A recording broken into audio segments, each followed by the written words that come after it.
Hey guys, this is Mike. Hi, Katie. Today I wanted to talk to you guys about pet portraits.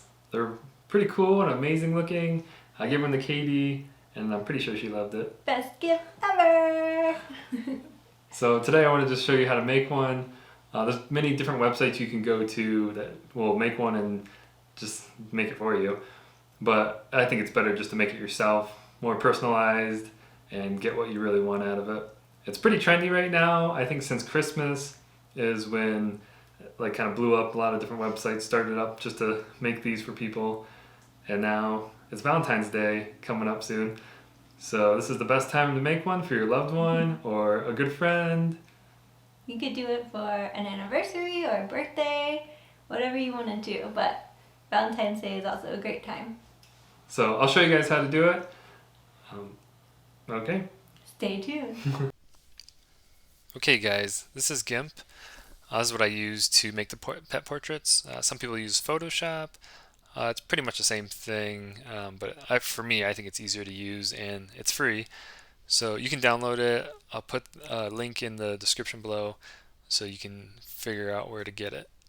But okay, let's just jump into it. So when you open it, just you can go ahead and hit File and then open as layers is what I usually do. And then you'll just want to get a couple of pictures of your pet. Just make sure the face is very visible and the lighting's good. And then that way they're usable. So you can do that. And then you'll want to get also some background pictures. So like if you want your pet to be a chef or an astronaut or whatever, just grab a picture, find something on the internet that you want to use, just a picture that you really like, and then you can put your animal's face on. So we'll start off doing that. So once you get all those, you just go ahead and you can select all of them. What I do is just hold shift and then just click on the bottom one here so it highlights all of them. Just hit open. And then you can see as it imports them all here. So I just get a couple so I have a few that I can work with. And then I'll just do the same here, open as layers. And then I have a bunch of backgrounds that I'm going to use here. Just four here so you can see a little sample preview. So just grab all those and then hit open. And then now I have them all as different layers here. It scales together both vertically and horizontally. Either that, it's just kind of weird and it could like stretch things and look weird. So don't do that. So I'm going to cancel that. I like the size of my canvas right now, so I'll leave it at that. So I'll go ahead and we'll just take this first picture here and make sure when you're working on this picture that's visible, make sure you're clicking here and it's highlighted. That way you're working on that layer. And then if you hover over your tools over here, and there'll be a scale tool, and they all tell you what they are. So if you hover, they'll tell you. So just click on the picture, and then what you want to do, make sure this link is here and not broken. So you want that, and then just kind of make sure it fits on your canvas well. So just go ahead and resize it, and then scale, and then hit the move tool, and you can kind of center it as well. So just get them all just centered. So that's basically the first step. Just kind of center them and then resize all of them so they fit on your canvas really well. And then I'll do that real quick, and then I'll show you what we can start working on. Some of the backgrounds I have are really small, so I definitely got to resize all of these. So just hit the resize tool, click on this one, and you can just stretch it or you can type it in. Just kind of get it to fit the canvas a little better, and hit scale. And then to work on the next one, you can just click on the eyeball so it makes the first layer disappear. Go to the next one, do the same thing. So I'll just go ahead and do that to all the layers here real quick on the backgrounds. Okay, now that I have all the backgrounds on the right size, they look pretty good. I'll go ahead and what you want to do is just move the background layers to the bottom so that your pet's at the top. So you can just click and hold and drag, just kind of move them all down here because you want your pet to be on top of the background, so the top layer is what's on the top. So then let me just turn some of these off here, and then you can get an idea. So it'd be like a background like that, and then your pet's face on top. So what you want to do, you just do a rough, we just want to do a rough cut around the face so you can get a better idea which ones you want to match up. So let me show you how to do that. So basically just have that layer, make sure you have that layer selected over here. And I actually just use this lasso tool right here, so select. So you click on that, it's just so you can select the outline of the face. And what you want to do is just zoom in, and you can hold control and use your mouse wheel to kind of zoom in, get a little closer so you can get right around the face and just kind of cut around, just a rough cut, and then we'll clean it up after. So just like that. It's probably good like that. And then gotta make sure it connects. And then you want to right click and then do select and then float. And then right here it makes a new layer, just the face. So you can click on like face or type in face one. We'll just call it that. And then what you do is just click this eyeball, and then we want to zoom out too. Just hold control and then use the wheel to zoom out. So you can get a rough idea how you want this, and I'll just move this a little bit more, and then we can resize it later, but just to get an idea of which one you want to combine.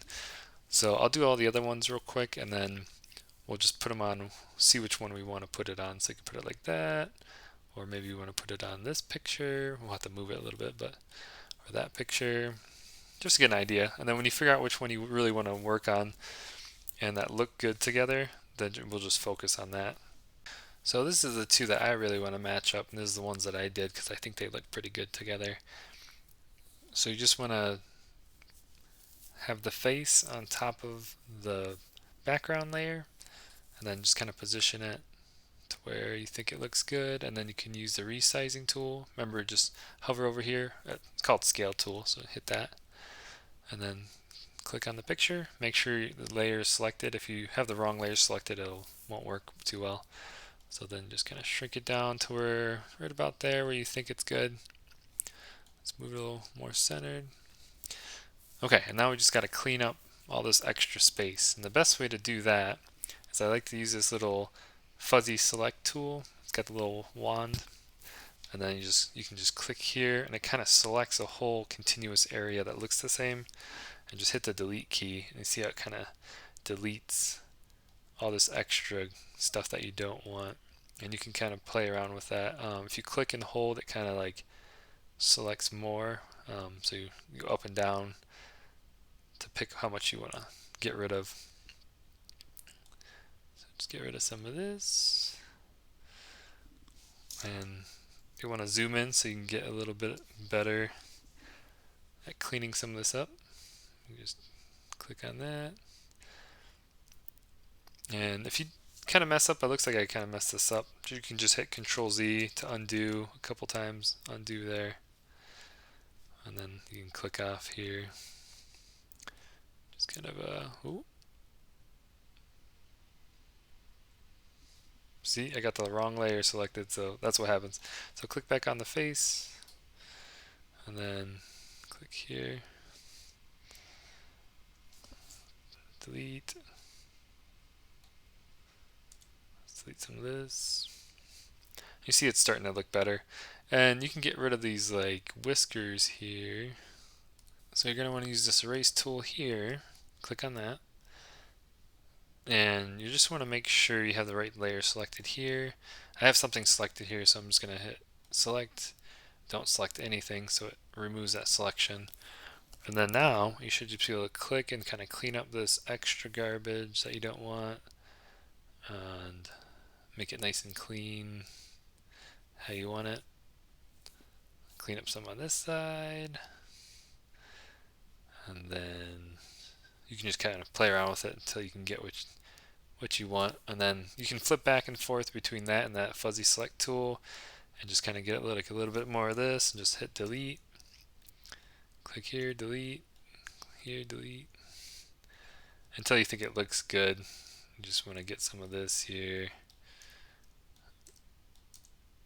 It takes a little time to get it to be how you want it. But you can see it's starting to look better already. And then if you keep hitting delete, it deletes more and more. So you just select like here and then delete more and more, and you can see it keeps getting very fine. And then again, just go back to the erase tool. Just if you don't want this like edge, you can just, nope, you gotta unselect. Make sure you don't select anything. Select none, and then you can erase. So just clean it up the best you can until you think it looks good. Alright, and then I'll fast forward and show you how it looks. If you mess up, just hit Control Z. It all comes back. So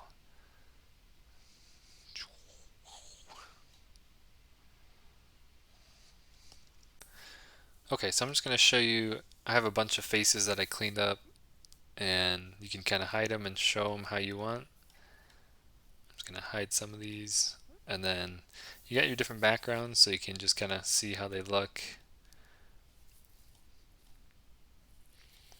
Put the different faces on the different backgrounds, and I'm just going to go with this one because this is my favorite here.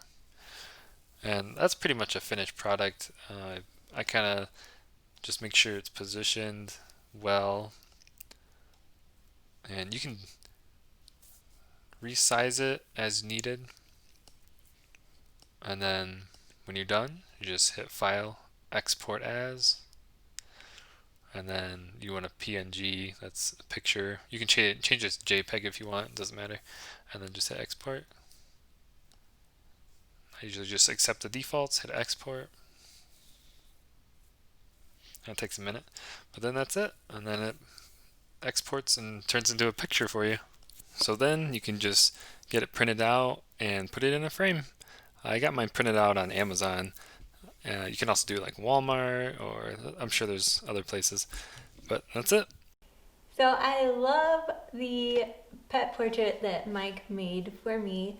I have been asking him for years, basically ever since I've known him, to get me a portrait of Max. So it was a perfect gift for me. And I love that he made him a little chef because I think that's the perfect profession that Max would be doing. So we decided that we wanted to display the portrait somewhere really prominent in our house, and we have this little nook that we didn't know what to do with anyway.